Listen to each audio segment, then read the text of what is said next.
Hi, let's dive into a deep and perplexing question today that has puzzled minds for centuries. Most of us think of God as this all powerful, all knowing, and completely good being.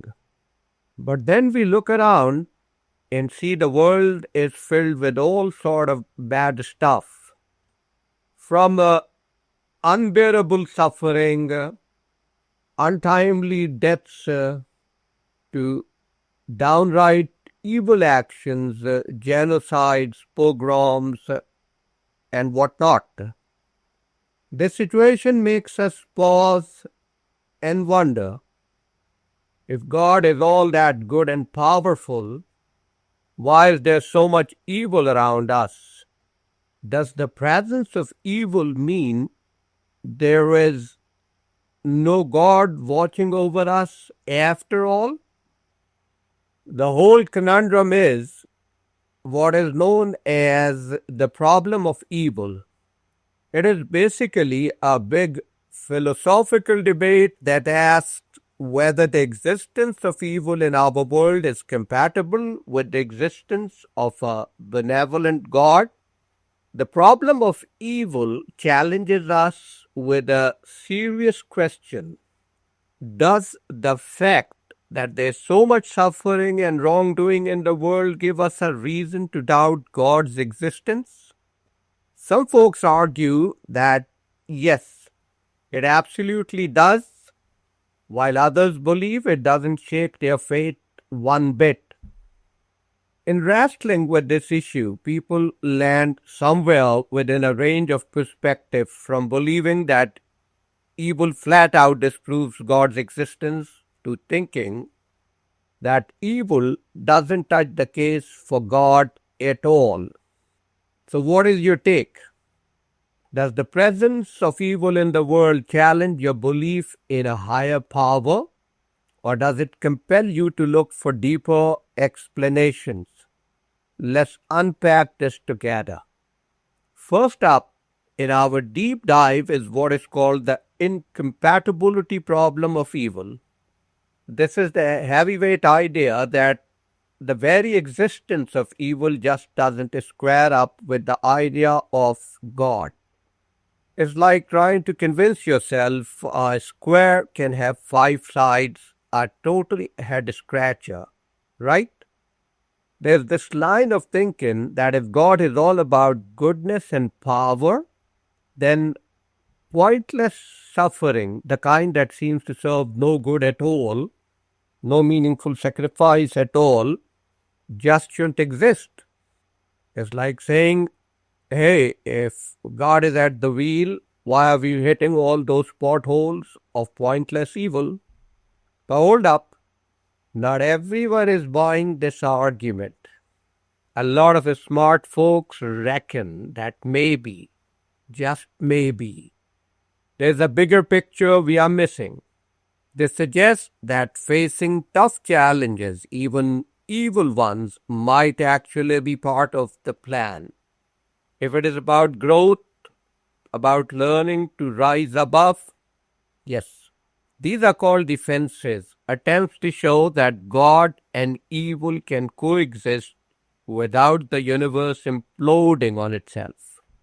And then there is the cousin of defenses known as theodicies. While defenses are like saying there could be a good reason for all this mess, theodicies are the folks rolling up their sleeves and saying, here is the actual reason. Is the difference between saying there might be treasure here and handing over a map with an X marking the spot. But even though our gut reaction may be to view God and evil as oil and water, there's a whole conversation happening that's all about looking for ways that might just mix after all. Next up, we have got what is called the evidential problem of evil. This twist doesn't outright say evil makes believing in God impossible. Instead, it is about evil being this massive, glaring hint that maybe, just maybe, God isn't in the picture. Picture billions, trillions of moments of suffering and ask yourself, why would an all-powerful, all-good being let this happen? If one of these instances didn't have to go down this way without messing up something else that is good or bringing about something worse, then we have got a real problem on our hands. Theists are the folks who are Team God, you know that. And they are on the hook to drum up some kind of grand plan that makes all this mess seem reasonable. They've got a couple of go-to explanations or theodicies that they like to pull out of their hat. First up, we have got the free will defense. It's the idea that being able to choose, really choose, is such a big deal that it's worth the risk of things going south. But, and here is where it gets sticky, not everyone is convinced we have got the kind of free will that lets us off the hook for all the bad stuff that happens. And even if we do, is someone's freedom to choose really more important than, say, preventing a dictator from causing mass suffering? Then there's the soul making. This one is all about the grind, about facing evil head on and coming out on the other side is stronger, kinder, more courageous. But again, the question pops up, couldn't there be a less painful way to level up our souls? And does every nasty thing that happens really contribute to this so-called soul making? Both these theodicies and others like them are trying to balance the scales to show that all the bad stuff has some sort of payoff. But it's complicated, really complicated. And for anyone leaning toward theism, the task is to weigh all this evidence of evil against any reasons they might have for thinking God does exist. So as we journey through the shadows cast by evil, we are left to ponder whether these explanations hold water, whether they are enough to keep the idea of a good and powerful God afloat amidst the storm. Now, let's talk about the idea of outweighing evidence. Some folks who believe in God might say, hey, there is so much pointing towards God's existence, we can totally trust there is a good reason for all the bad stuff. It's like they are saying, despite all the evil, we see the big picture still points to God. But here's the thing. When we think about the sheer volume of really tough, hard to explain evils in the world, any argument that God has got this all under control has got to be pretty rock solid. And it turns out a lot of smart people who spend their days thinking about this stuff, the thinkers, philosophers, scientists are not exactly convinced. In fact, most of them aren't buying the whole explanation. So for this outweighing evidence defense to hold water, the evidence in favor of God's existence needs to be incredibly compelling, especially since this approach might rely on arguments that a lot of people aren't sold on. In the end, it's a bit of a tightrope walk. On one hand, you have got the heavy, undeniable presence of evil in the world. On the other, the possibility for the evidence of God's existence. Walking this line requires careful thought, and for many, it's a journey filled with more questions than answers. Let's tackle another angle. The idea that maybe evil isn't really evidence against God's existence.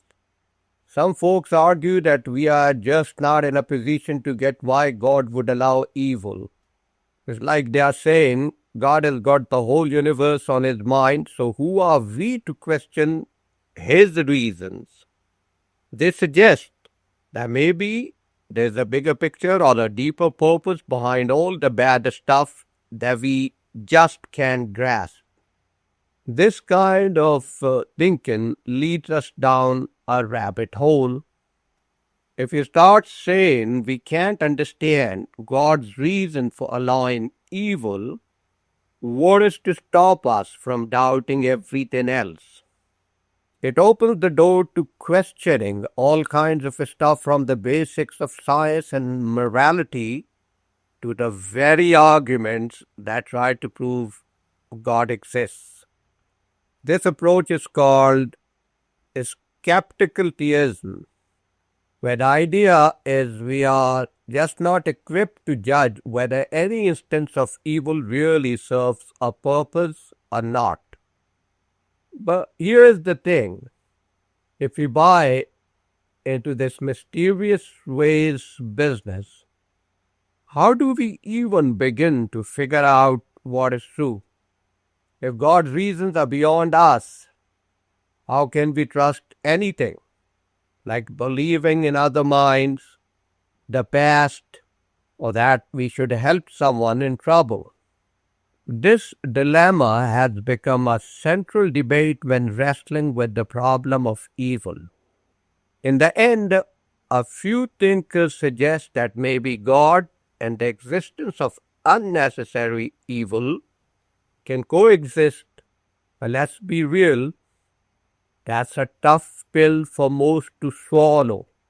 It's a complex issue, and diving into these waters means facing some of the biggest, most puzzling questions about faith, morality, and the nature of our universe.